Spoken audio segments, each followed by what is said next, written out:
In this presentation, we will take a look at part 3 of our C Corporation comprehensive problem, this time reviewing the tax return and considering the initial data that we would need in order to populate our tax return, our Form 1120. Here we are with our Form 1120. Now we are using tax software, Lacerte tax software. However, we do have the PDF form, so you can fill this out with the PDF forms as well. You can also find the PDF forms at the IRS website at irs.gov, irs.gov. So we're going to populate kind of the minimum information that we're going to need and just give a quick review of the tax return as we start off. Now, note that as we populate this information, we have to have a few caveats here. We need to realize that if this was a continuing client that had the corporation last year and we're doing it again this year, then typically we would be taking the last year return that would be in the software and using the software to pro forma it forward. Now the software we're using here is called Lacerte. It's owned by Intuit, the owner of QuickBooks. Other types of software will have a similar function. That's usually the safest way to go because that means that all the rollovers or any kind of rollovers in the beginning balance on things such as the balance sheet down here, we're going to have the beginning numbers on the balance sheet.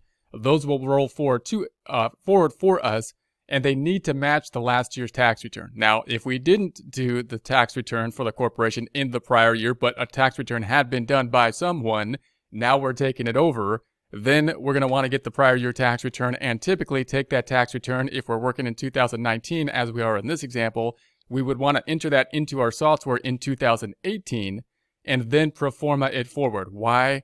Because we can really check all the carry forwards. Technically, we should be able to take that tax return and enter it into 2019 and enter the beginning balances as we'll kind of do right here.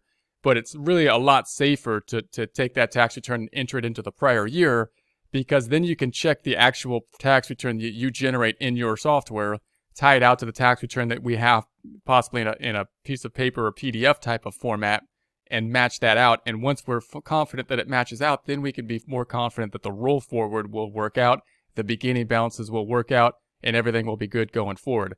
Now, of course, if this is a new corporation in the current year, then we wouldn't have any of that data, and we'd be putting this in place here. Now, we're going to be putting this in place as if the corporation was in existence in the prior year. We don't have it in the tax software, but we're not going to input it into the prior year. We're just going to input the beginning balance numbers into the current year. So note, probably not the best practices to do that. However, it's possible to do that. We'll also kind of note at that point in time when we have the minimal amount of data that would basically roll forward, so you can get an idea of what it would look like if you did the tax return last year, then rolled it forward, and you have some data already in the system that you would then be working with as you populate the new information for the current year. Now, as you do this, we're going to be doing this in a step-by-step process, so you do want the open items list. So what you're going to do is you're going to say, I'm going to put in the information to push forward. I'm going to push forward as much as I can. Anything I run into that I have a problem with, I don't have some type of information, I'm going to jot it down, and as much as I can, I'm going to keep pushing forward and put as much as I can in place, and then be able to talk to the client basically one time or one call or minimum calls. I don't want to have to stopping point and not move forward at all, and then call the client and then have multiple stopping points. I'd like to push forward as far as possible and then put together any kind of open items to ask the client with as minimal amount of calls as possible. Okay, so if we go back up to page 1 then, the minimum information that we're going to need is basically we're going to need the name of the corporation and we're going to need the EIN number of the corporation. Typically, you'll need those two things simply to populate the tax return. If it's a new tax return, in other words, we probably won't even be able to see the forms in the software. We won't be able to, and those typically trigger payment in some types of software without those numbers. So we're going to need those numbers just to start off. Now, of course, if we were a continuing client, we would have those numbers from the prior year. If it's a new client, then we're going to need to pick those numbers up just to get started with the tax return. So if we go then to the data input for the information in this type of return, I'm going to have the corporate name, which is going to be a generic name, which is just going to be corporate problem 1. And doing business as, if they have a different name there, if it's a corporation, oftentimes they may not, but they could have a different doing business as name.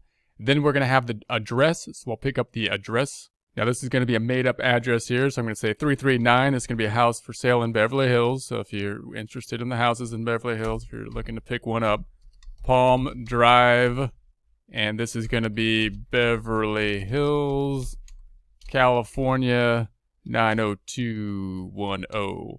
And then we typically are going to need some type of phone number, and I'm going to put this in the format of a phone number. Now, we typically do need that kind of contact information. Again, we would need that at the end of the return before we process it typically, but we probably wouldn't need it in order to kind of push forward with the return. So if we didn't have it, in other words, we would mark it down most likely and ask what phone number that the client would want on the return.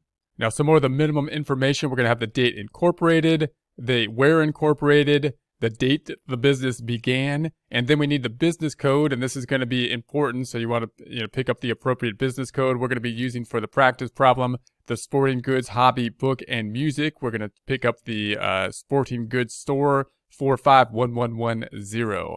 We're going to say it's retail sales, sporting goods. We're not going to be using the cash method, but the accrual method. We're going to say that there are 2 shareholders in the corporation. That's kind of the minimum information we would need.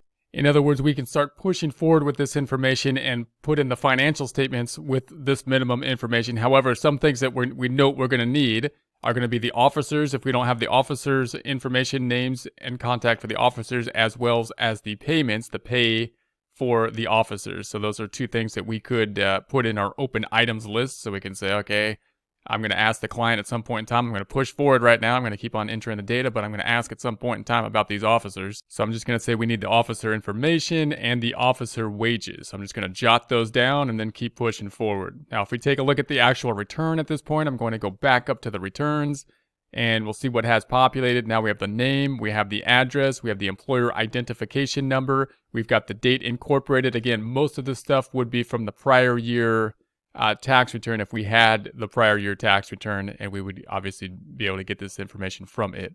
Now, as we start to populate this return with regards to numbers, we'll be bouncing back and forth from the first page of the 1120 to the 6th page of the 1120, because the first page of the 1120 is where we're going to get the income statement. So we're going to be trying to tie in the income statement.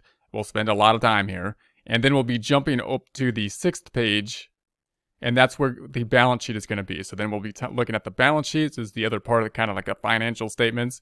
And then we have those adjustments. That's also called the Schedule L.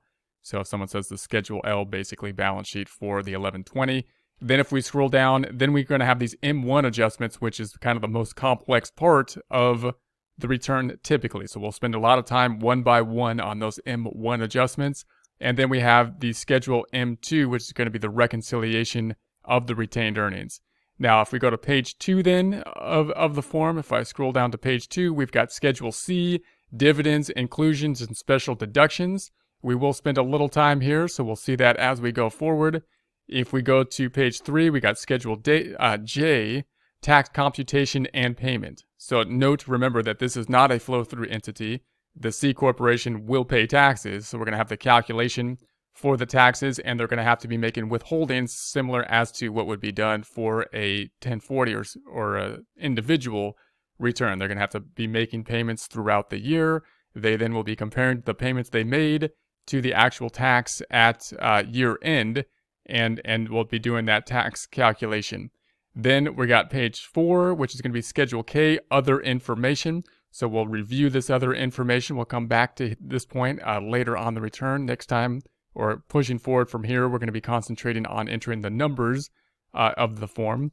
Then we're going to go to page 5. That's Schedule K, other information. Again, we're going to come back to this and take a look at this in more detail as we review the return. Here we're going to be putting in the numbers and concentrating mainly on page 1, as we said, and page 5, which is that Schedule L.